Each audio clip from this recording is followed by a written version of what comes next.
네, 한 주간의 정치 한 이슈를 다룹니다. 국회 모아니 시간인데요. 두 분과 함께합니다. 더불어민주당의 김종민 의원 모셨습니다. 어서 오세요. 예, 안녕하세요. 김종민입니다. 네, 그리고 국민의힘의 조혜진 의원 모셨습니다. 어서 오세요. 예, 반갑습니다. 조혜진입니다.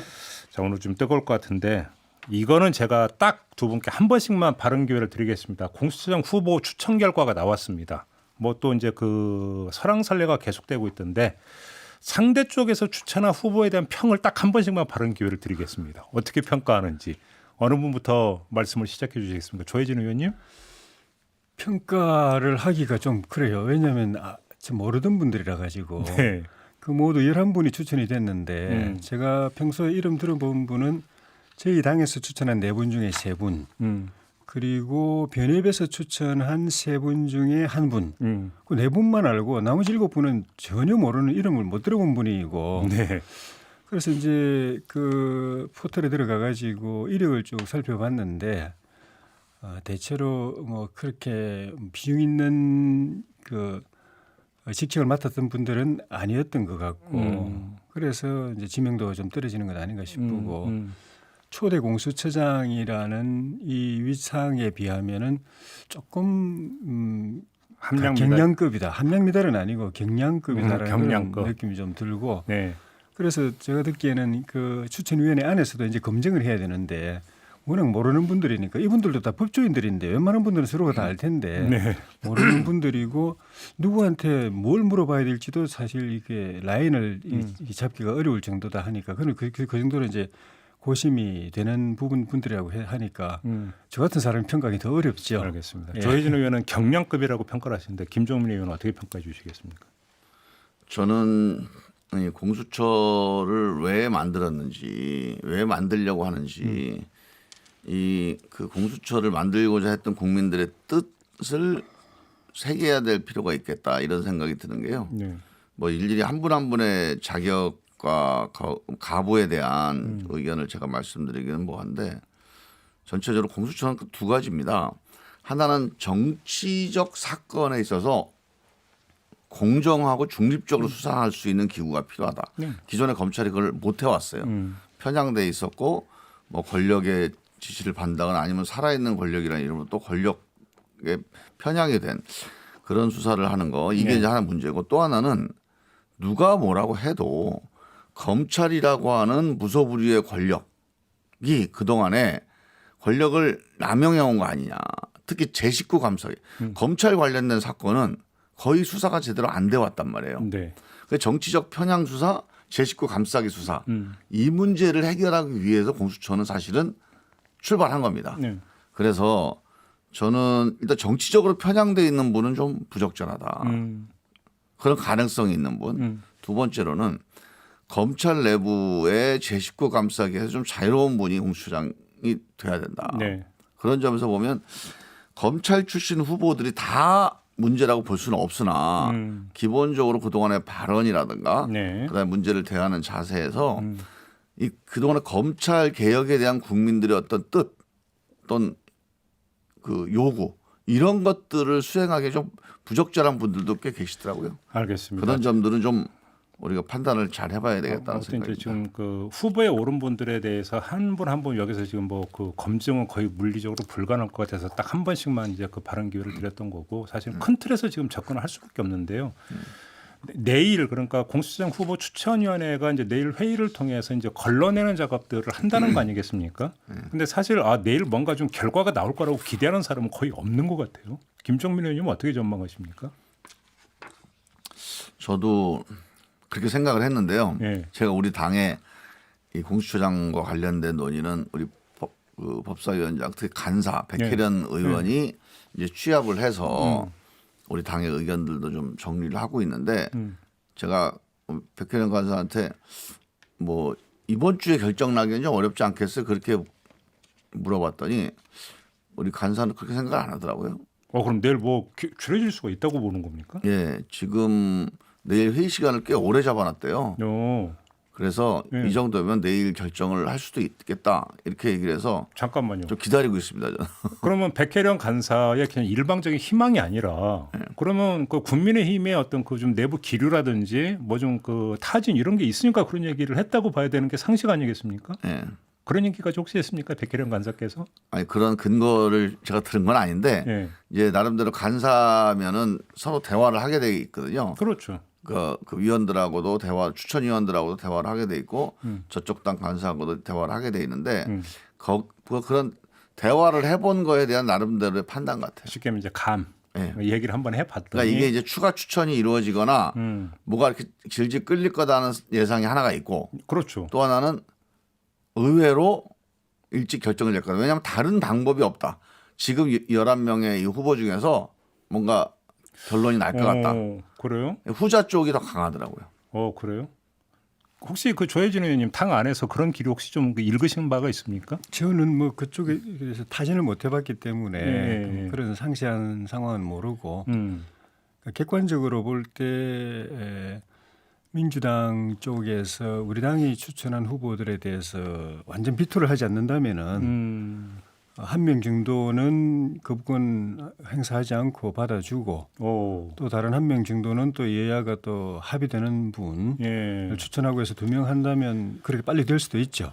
기브앤테이크로. 예, 근데 그렇게 지금까지 민주당의 태도로 볼 때 그게 될까? 되면 수월하게 이게 출범이 될 수 있을 것 같은데 지금 사실은 그 추천위원회 안에서도 서로 검증하고 서로 또 타협하고 하는 것이 쉬운 일이 아닌데 밖에서 정치권에서 벌써부터 뭐 누군 되니 안 되니 하면서 그렇죠. 이렇게 막 달구고 있지 않습니까? 그렇죠. 이렇게 달고 버리면은 이게 정치화 돼가지고 안에 있는 분들도 영향을 받아가지고 될 것도 안 되죠. 예, 안 되는데 밖에서 이렇게 이런 분위기 조성을 이렇게 가져가고 있는데 그 쉬울까 하는 그런 생각이 좀 드는 거죠. 의원님 개인 생각에도 좋은데 예. 만약에 그 국민의힘에서 추천한 그 사람 가운데 한 명 정도로 만약에 여당이나 다른 쪽에서 받아준다면 예. 나머지 한 명도 그럼 해서 타결 여지가 있고 또 그래야 된다고 생각하십니까?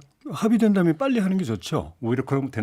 예. 네. 예. 김종민 의원님은 지금 이런 어떤 그 방안에 대해서 어떻게 생각하십니까? 그래서 저는 가능하다고 보는 거예요. 아, 그래서? 이미 이제 후보를 냈고 예. 이 후보를 냈는데 이 후보를 낸 상태에서 시간을 끌게 되면 사실은 끌어봐야 실익이 없어요, 사실. 그리고 이걸 안 할 도리가 없거든요. 네. 누구라도 해야 됩니다. 네. 그러니까 지금 아까 제가 11명이라고 그랬는데 한 분이 이제 사퇴를 해서 10분이 됐잖아요. 맞아요. 예. 10분 중에 2분을 추천하고 이제 그 압축해내는 게 저는 어떻게 보면 필연적인 과정이 아닐까 이번 주에. 결국은 잠깐만요. 그 필연이라고 하는 단어에는 예를 들어서 뭐 민주당에서 그러니까 추천은 2명만 다 되고 이런 게 안 될 거 어차피 안 되는 필연이다. 이 뜻으로 이해를 해도 되는 거죠. 그래서 민주당도 욕심을 부릴 수가 없잖아요. 그렇죠. 그리고 국민의힘도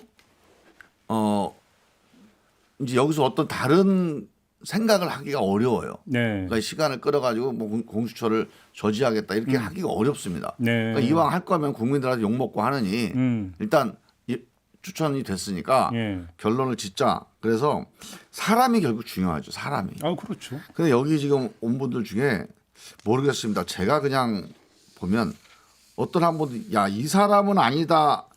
확실하게 아니다. 그런 분이 한두 분 정도밖에 없어요. 10명 중에. 그럼 야당 추천한 경우에서도 예, 예. 그러니까 한두 분 정도는 아이고 이건 어떻게 보면 좀 그냥 비토될 줄 알고 추천했구나 하는 느낌이 들 정도가 되는 분이 한두 분이 있는데 예. 뭐 그것도 개인적인 결함이라기보다는 이제 그분들의 어떤 그 포지션 때문에 그런 경우가 있고 그렇지 않고 나머지 분들은 예.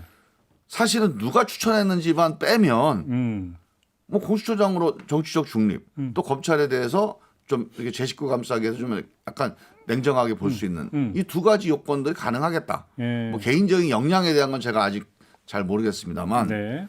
그래서 저는 사실은 누가 추천했느냐를 우리가 선입관을 빼고 보면 추천이 가능할 것 같아요. 여기까지 얘기는 좋은데 근데 그 다음 단계로 넘어가면 공수처장 후보 추천위원회에서 2명을 추천을 하면 대통령이 그중에 1명을 선택하게 되지 않습니까? 예.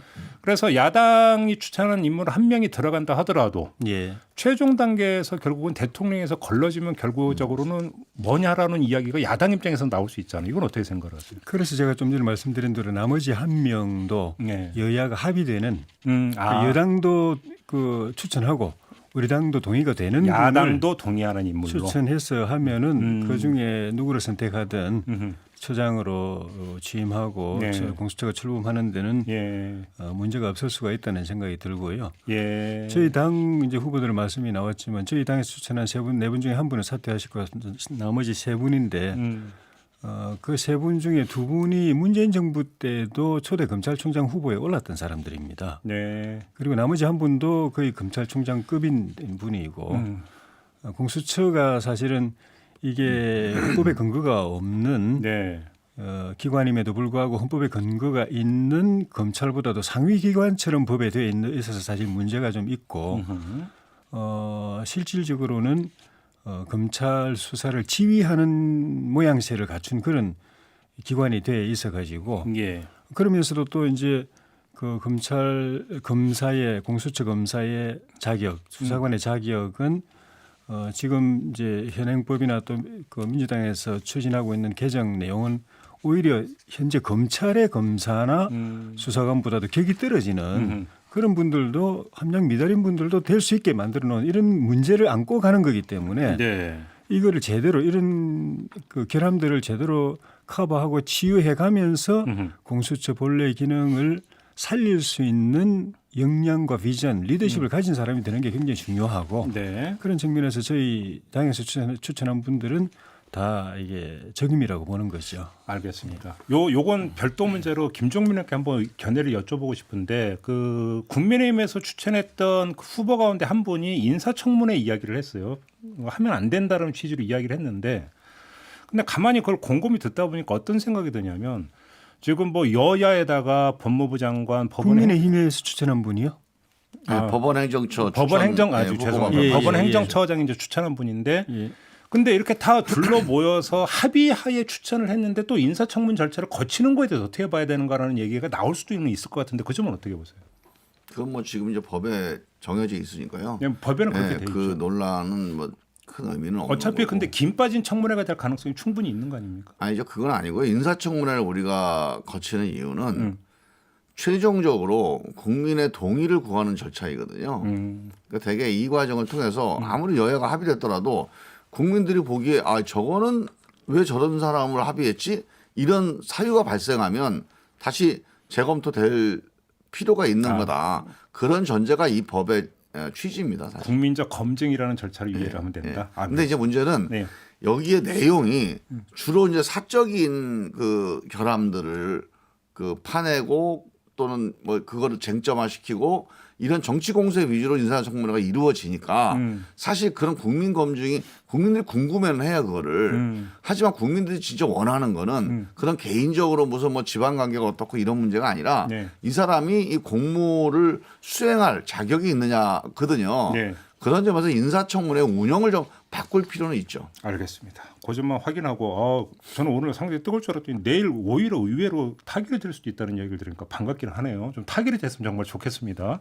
저는 그 가능성 크게 높다고는 안 보는데 그렇게 예. 될 수 있으면 좋겠다는 희망사항은 가지고 있습니다. 좀 됐으면 좀 좋겠습니다. 지금 이제 여기 보면요, 그 제가 뭐 우리 야당에서 저 추천하신 분들을 일일이 이제 평하기는 좀 그렇고 그 이렇게 쟁점이 되고 있는 몇 가지 이제 그 문제 지적들을 보면 결정적인 게 아닌 게 되게 많아요. 그래서 저는 예를 들면 아까 그 인사청문회 그에서 낙마하는 거는 좀 모순이다 그런 주장을 하신 분도 있는데 네. 그렇게 주장할 수 있죠. 그러니까 인사청문회 자체 문제점을 지적하는 것이 너는 뭐 이 공수처장의 절차를 좀 뭐 왜곡시키는 거다 이렇게 보지 않고. 그건 뭐 처장으로서의 흠결은 아니죠. 견해인데요. 예. 예. 그리고 이제 그 아까 그 경량급 얘기를 하셨는데 저는 이제 수사의 경력이 공수처장 후보의 중요한 요건이다 그렇게 보지 않습니다. 오히려 공수처장이 직접 수사하는 사람이 아니고 공수처가 가지고 있는 신뢰도를 유지하는데 역량을 발휘할 사람이에요. 그래서 오히려 수사에 있어서의 어떤 실무적인 능력보다는 국민들로 하여금 저 수사가 공정할 거다. 저는 저 기관 운영이 공정할 거다. 이런 신뢰를 줄 수 있는 사람, 그런 신뢰 자산이 있는 사람이 저는 중요하다고 보는데 그런 점에서 자격 요건을 갖춘 분들이 꽤 있다. 그리고 이제 문제 지적하는 것 중에서 우리 당 후보니 추천한 분들에 대한 문제 지적 중에 예를 들면 이제 전종민 그 변호사 같은 경우는 뭐 다른 건 모르겠는데 박근혜 탄핵 심판 국회 측 대리인 이거는 이 국회 측의 이 최고 책임자가 우리 그때 권성동 권성동 지금 의원이었죠. 한국당 의원이에요. 예. 그러니까 이게 박근혜 대리인이라고 하는 거는 그때 3분의 2 국회 의원들의 대리인이었거든요. 그래서 이거는 뭐 아무런 결격이 아니고 최강욱 의원의 변호인이다 이렇게 어느 보도가 났더라고요. 근데 제가 알아보니까 그래서 저도 깜짝 놀라 아니 그렇게 되면 좀 오해받을 수 있지 않냐 그랬더니 최강욱 의원의 변호를 맡은 법무법인 소속이에요. 그러니까 네. 그 소속이 되면 다 이름은 그냥 올립니다. 네네. 그럼 실제 변호는 누가 하느냐 그래 다른 분이 하더라고요. 그러니까 실제 변호사가 아니기 때문에 본인은 또 안 맡겠다고 밝혔던데. 네, 그것도 좀 내용이 좀 달라요. 알겠습니다. 그 정도로 하고 요점 하나 좀 짧게 여쭙고 갔으면 좋겠는데 특활비 논란은 끝난 겁니까? 그러니까 검증은 이제 다 끝난 겁니까? 아니면 2차전이 시작이 되는 겁니까? 어떻게 되는 아니요 겁니까? 아직 끝난 건 아니에요. 아니에요? 왜냐하면 저희가 이번에 대검을 가서 저는 안 갔어요. 근데 네. 이제 우리 가는 의원들이 가갖고 아무것도 못 보고 왔다. 이게 결론이에요. 뭐 4개월치인가밖에 안 내놨다. 네. 그것도 정기분만. 이렇게 4개월치도 그렇고 그 기관들에게 이렇게 정기적으로 배분되는 것만 나가지 네. 총장이 재량으로 주는 수시분. 특활비의 내역이 전혀 확인이 안 된 거예요. 예. 사실은 그거를 확인하러 간 거거든요. 이게 뭔가 진짜 불편부당하게 집행이 됐느냐. 그리고 여기에 어떤 원칙을 가지고 됐느냐. 재량권이 너무 넓지 않냐. 이걸 보러 간 건데 저는 이거를 그것까지 봐야 네, 된다. 확인을 해서 이건 윤석열 총장을 위해서도 윤석열 총장이 지금 계속 정치적으로 주목받고 있잖아요. 예. 근데 돈을 이 수십억을 재량범위에 쓴다고 한다면 이 돈이 제대로 쓰인다는 신뢰를 줘야 됩니다. 그래서 그 점을 국민들이 또 의회가 이거는 좀 믿어도 되겠다. 안심해도 되겠다. 그런 과정을 꼭 거쳐야 됩니다. 알겠습니다. 조혜진 의원님 어떻게 보세요? 추미애 장관이 불을 질렀기 때문에 그냥 넘어갈 수는 없죠. 네. 또 다시 이제 여권 안에서 추 장관이 자충수 뒀다, 또 재발등 찍었다, 또 야당에서는 역시 또 정권의 엑스맨이다, 엑스우먼이라고 해야 될는지는 모르겠는데 맡아도 트로이 목마다 모함입니다, 이런 이야기가 모함. 나오는 이유가 네. 특별활동비를 누가 씁니까? 대통령과 대통령이 지명한 14개 부처에서 쓰는 겁니다. 네. 대통령이 임명한 대통령의 사람들이 쓰는 겁니다. 국회에도 특활비가 있지만 국회의장, 부의장, 상임위원장들이 특활비를 쓰는데 다 여당 사람들입니다. 네. 우리 국민의힘은 그중에 한 명도 없어요. 그걸 추미애 장관이 본인은 검찰총장만 어떻게 좀 흠집을 내보려고 그렇게 하자고 그랬는데 특활비는 다 똑같은 거거든요. 그 기관장들이 뭐 제가 그저께 그 경제부총리한테 물어보니까 지난번에 특활비 파문이 일어나고 나서 각 부처마다 일정한 규정을 만들고 그 규정에 따라서 쓰게 하고 있다고는 하지만 영수증 다 있습니까? 그러니까 그거는 아니다라고 이야기했거든요. 그러니까 영수증 없이 소위 말하는 증빙 없이 쓰는 게 특활비의 성격인데 그거를 그 추 장관은 그 윤석열 총장이 자기 마음대로 쓴다. 그건 다른 말로 하면 마음 내키는 대로 자기 쓰고 싶은 대로 또는 사적으로 쓴다라는 뉘앙스를 주면서 자기는 흠집 내려는 의도로 그렇게 했는데 예. 그게 윤 총장이 쓰는 특활비만 그런 게 아니라 모든 부처 특히 대통령이 쓰는 특활비도 아마 영수증이 없는 부분이 많을 거예요. 특활비는 원래 영수증 증빙을 안 해도 되는 게 특활비. 그러니까요. 그런 것인데 마치 윤 총장만 그런 것처럼 했는데 그걸 국민들이 이번 기회에 더 소상히 알게 되는 효과가 있는 거죠. 알겠습니다. 그중에는 법무부의 특활비도 있습니다. 네네. 법무부 자체의 특활비도 있고 검찰청에 내려간 특활비를 올해도 10억을 법무부 검찰국에서 가져가 가지고 쓰고 있는 특활비가 있는데 검찰국에서는 특활비 용도에 따른 비밀을 요하는 정보 또는 수사 업무를 안 하는 기구입니다. 거기서 10억까지 가서 어디서 썼겠는가 사람들 생각해 보니까 저 중에 상당 부분 장관이 쓰는 것 아닌가 하는 의심을 다 가지고 있거든요. 알겠습니다. 그리고 옛날에 권성동 의원이 또 그런 걸 그 법무부에서 근무할 때 본 이야기를 했었고 그래서 추 장관 본인도 특활비 쓰는지 안 쓰는지 법무부에서 법무부 특활비 중에 일부를 그렇게 쓰는지 안 쓰는지 또는 검찰로부터 법무부 검찰국에서 받아서 매년 10억씩 쓴 돈 중에 자기가 가져가서 쓰는 특활비 없었는지 예. 그것부터 밝혀야 됩니다. 알겠습니다. 뭐 반박하실 거 있으십니까? 예, 일단요. 짧게. 너무 정치적으로 이 추 장관을 계속 괴롭히기 위해서 자꾸 생각하지 마시고 예. 그러니까 추 장관은 흠집을 잡기 위해서 자꾸 이렇게 논리를 만드는데요. 간단한 겁니다. 특활비는 개혁해야 되고 공정해져야 돼요. 예. 그래서 끊임없이 이 문제를 제기하는 게 국회의 임무입니다.